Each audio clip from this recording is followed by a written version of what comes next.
പാലോട് മുത്തച്ഛനെ ചെറുമകൻ കുത്തി കൊലപ്പെടുത്തി. ക്ഷേത്ര പൂജാരിയായ ഇടിഞ്ഞാർ സ്വദേശി രാജേന്ദ്രൻ കാണിയാണ് കൊല്ലപ്പെട്ടത്. ചെറുമകനായ സന്ദീപിനെ പോലീസ് കസ്റ്റഡിയിലെടുത്തു. മദ്യലഹരിയിലായിരുന്നു കൊലപാതകം.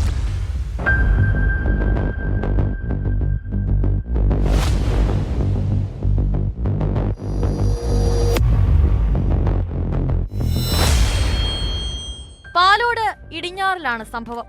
ക്ഷേത്രപൂജാരിയായ മയിലാടുംകുന്നിൽ രാജേന്ദ്രൻ കാണിയാണ് കൊല്ലപ്പെട്ടത്.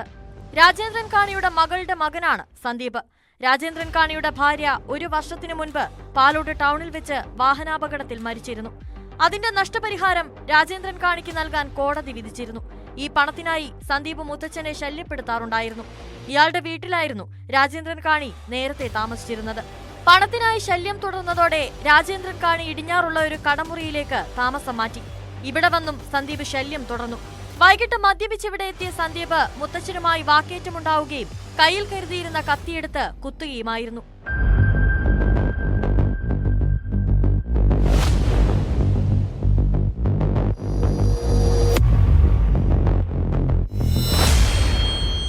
നാട്ടുകാർ ചേർന്ന് തടഞ്ഞുവെച്ച സന്ദീപിനെ പിന്നീട് പോലീസ് എത്തി കസ്റ്റഡിയിലെടുത്തു.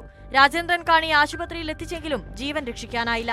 സന്ദീപ് പാലോട് സ്റ്റേഷനിലെ റൌഡി ലിസ്റ്റിൽപ്പെട്ട ആളാണ്. മദ്യലഹരിയിലായിരുന്നു കൊലപാതകം. മൃതദേഹം പാലോടുള്ള സ്വകാര്യ ആശുപത്രി മോർച്ചറിയിൽ സൂക്ഷിച്ചിട്ടുണ്ട്.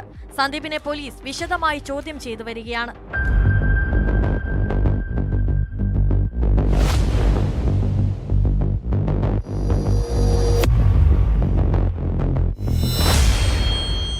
ന്യൂസ് 18 പാലോട്.